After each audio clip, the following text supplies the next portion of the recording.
Hi everyone, it's Trish. I'm back filming my very first pregnancy vlog, but this is pregnancy number 3. I will probably ramble and get off topic perhaps, and this could end up being long, so I apologize. To start with, I'm super excited. I did not film any vlogs from my first or second pregnancy because I had not created the YouTube channel at that time. But I would watch other people's and I'm like, oh, I think that's so great, the documentation that they have and just the information that they share, because there's just some sort of connection between moms out there, I think, that we would all agree. And I have to say, I am just as giddy and excited about this pregnancy as I was with my first and second. Not that I thought that I wouldn't be, but you kind of think maybe when you get to the third one that it's I don't know, routine, although all pregnancies can be very different. I don't know, I'm very excited. I think there's a lot of people out there, which I've not told, just a handful of people, and I'll explain that in a minute, but a lot of people out there will be very surprised due to the fact that we have a boy and a girl, and I think in a lot of people's minds that's like the perfect number. You have two, you have a boy and a girl, and you stop, or a girl and a boy, or what have you. And I never really thought growing up that I would have two. I'm having 2 kids, or I'm having 4 kids, or I'm having this. And actually, when my husband and I first got married, we kind of were both in the same boat of, at some point, if we decide to have kids, that'll be great, and if we don't have kids, that'll be fine as well. Neither one of us were kid crazy. So, and then if you've watched my infertility video that Brecken and I shot, kind of our second video ever, explaining a little bit about that, to know that we are having our 3rd child is pretty miraculous in itself. Just a quick blurb. Basically, before we conceived my son, we were told that we would never ever be able to conceive a child on our own. We had a 0% chance. That means no IVF could have worked for us or anything like that. And here we are in our 3rd pregnancy, and all natural, completely natural, just a wife and a husband, a man and a woman who have made a baby. So I don't know, that's miraculous to me. So in talking about this pregnancy, since it's my first vlog, I actually do not know yet how far along I am. Yes, I have been to the doctor. It has been confirmed through a blood test, and if you take those home pregnancy tests, they're pretty much as accurate, especially we did the digital one, which we always do, as to what they use in the office.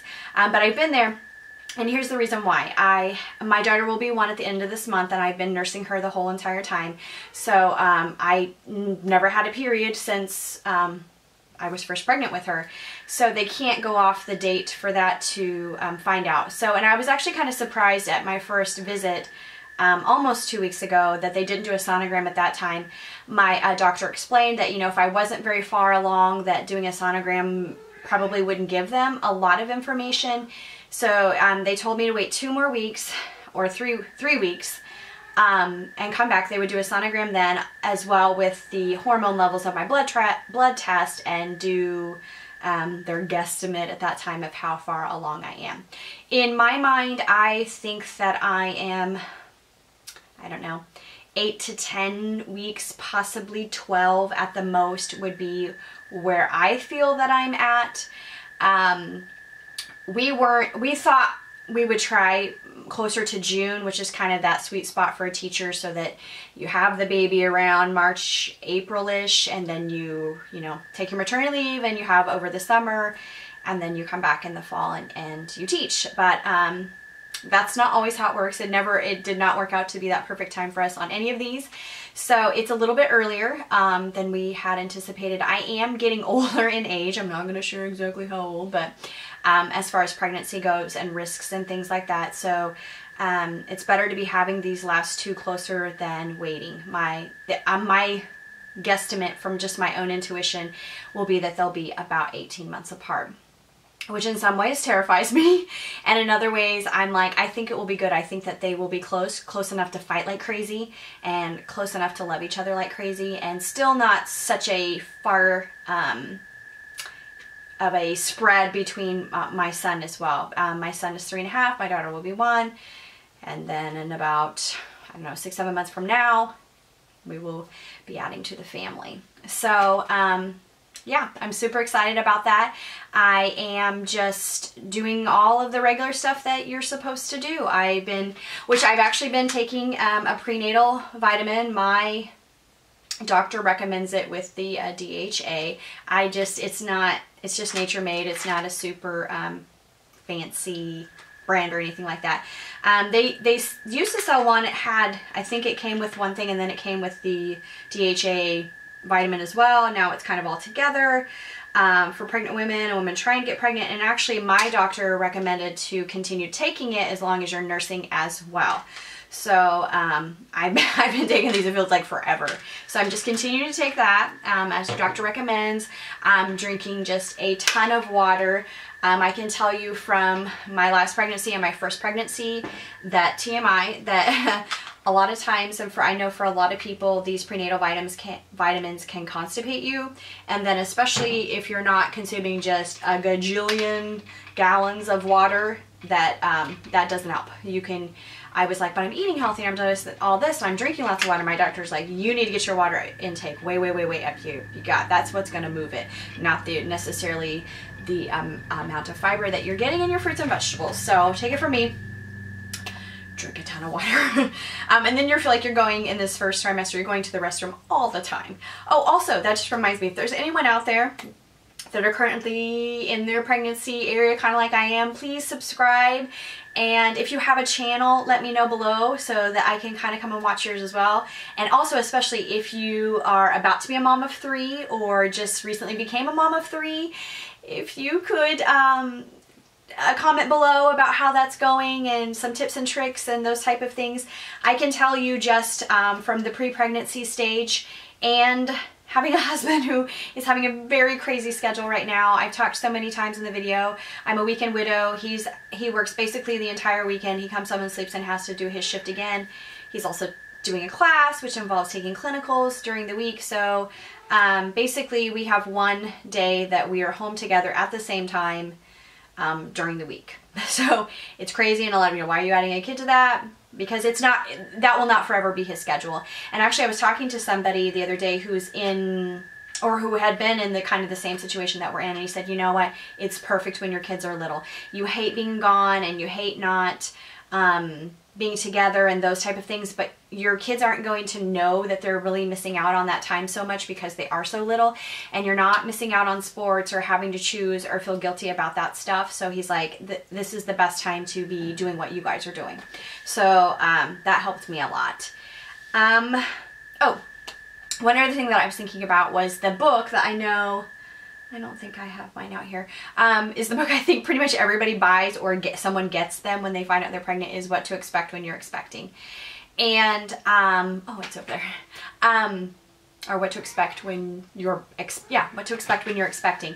I think it's a good book. I think it's very matter of fact. I think it has a lot of good facts and things in there that kind of help you understand what you're going through.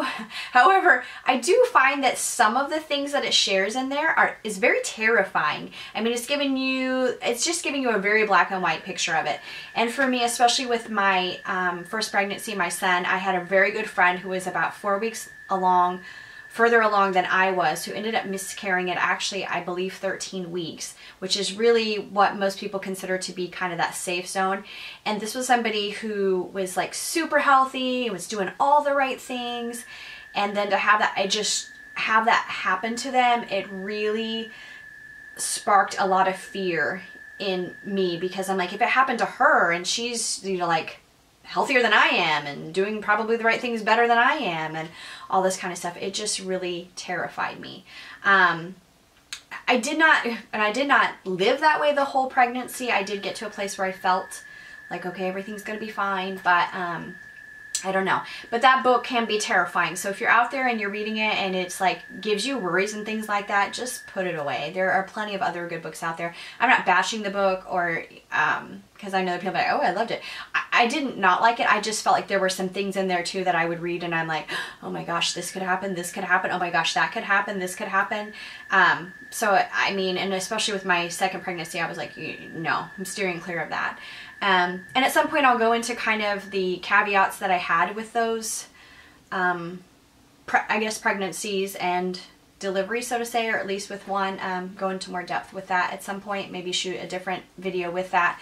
But in the meantime, I'm just trying to eat healthy and do the right recommended things. I will talk a little bit more about health and exercise and wardrobe when you're pregnant, all that kind of stuff, on a vegetarian kind of way. I guess my main symptoms at this point, since this is a vlog and I'm sharing this whatever week this is for me, some cravings that I'm having. I am craving potatoes like crazy. I love potatoes. It's definitely one of my favorite foods, but more so than I ever have. I get home and I'm like, I want a potato as a fry, or baked potato, or something. Mashed potatoes, I need a potato. I have no idea what that means, but craving that. Tonight, I really wanted SpaghettiOs, and I don't know why. I haven't eaten SpaghettiOs since maybe, gosh, it's probably been at least a good 5 years. I just typically don't buy things like that, but I was at Target tonight and I was like, I'm getting some SpaghettiOs, and you're gonna watch my other health video and go, huh? But I'll make it make sense for you. Other than that, I don't think I'm having any cravings. I'm not nauseous. I was not nauseous with either of the other pregnancies. I'm very blessed to not have that. So I'm thankful for that. I'm not having any kind of pain or anything like that. Probably the biggest thing, and I think it's that way for most people, is just that you are so tired. And it's so hard to explain the exhaustion. It's different than exercise exhaustion. It's even, to me, different than just being sleepy, tired. It's a different kind of exhaustion. And I think especially if you have a crazy schedule, if you have other children, it just seems to exacerbate it that much more. Because you still have all of the things that you have to do, regardless of the kids. If you're hearing a weird noise in the background, we have a bullfrog in our koi pond here out front, and I have talked to him several times, or her. I think bullfrogs are, well, they gotta be girls and boys, right? And told him to be quiet, or her to be quiet. And sometimes she is and sometimes she's not. I heard it last night and I'm like, what is that sound? So if you're hearing that in the video, I apologize on behalf of nature, but that's what it is. Anything else I want to tell you for my first vlog? I will update you. I go on the 28th, which I may post this video after that. I'm not sure. And that's exactly when I will find out how far along they think I am. And we'll go from there with the vlogs and other videos that I like to shoot about pregnancy. Again, I'm not a Duggar. I'm not that big of an expert. I'm just a regular working mom sharing what she's going through, and I just think it's amazing. Every time it's just such a blessing. I do know, I think that maybe I'm relishing this more because this will be our final pregnancy. I don't see us having four. A lot of people ask me after this one, especially because, and I don't know if I already said this in the video, that you know, a lot of people, boy and girl, and then you stop. But I'm like, this is the tiebreaker, and I was never that person who chose a number. I was like, I'm gonna have two, I'm gonna have four. I just kind of was waiting for an intuitive feeling to say, yes, that's it, that our family is complete. And after this child, I think that when June came around, that we were going to truly make that final decision, I don't think I could have said, yes, we're done. Now, of course, if my husband had been very adamant, I do not want any more, no, no, no, no, no, then, you know, we would have to really, you know, figure that out. And I think maybe one of the reasons that we both wanted another one is because my daughter is just such an amazing baby. She hardly ever cries. I'm like, oh, the hormonally emotional. I mean, but she's just such a good kid. She's such a good baby. I can't complain. I just, fingers crossed that the next one will be just as lovely. And if not, I guess then we will be really happy that it's our last one. So I guess maybe I'm relishing that this will be my last pregnancy and everything. So I will show you my bump. I do feel like I can share, and I think most moms of multiple children, not necessarily multiples at the same time, can share that your bump seems to come along a little bit quicker with each pregnancy. So let's see if I can stand back, if I can get myself in the frame here. And I've actually had to kind of, I don't want to say hide it because that just sounds so terrible. Let me get this chair back a little bit further. I'm gonna have to scoot back even more. But since I haven't shared yet, I do typically have an extremely flat stomach, so I've had to kind of say, oh, like what can I wear that's a little bit looser fitting? So like today I'm just wearing my kind of flannel shirt, but here's a tank top on underneath, so I have that slight bump right there, and I'm gonna go ahead and share. I know a lot of people don't share like this, but I think it makes a difference, and a lot of you out there are gonna go, what bump? But this is a bump for me. So that's what baby number 3 is looking like. And to let everybody out there know, we will not be finding out the gender. We did not find out with our first 2 children, and I asked my husband, I said, hey, it's number 3, do you want to find out this time? And he actually said, no, I don't still. So he just thinks that that's the most amazing surprise, and I agree. And it doesn't really matter at this point with a boy and a girl.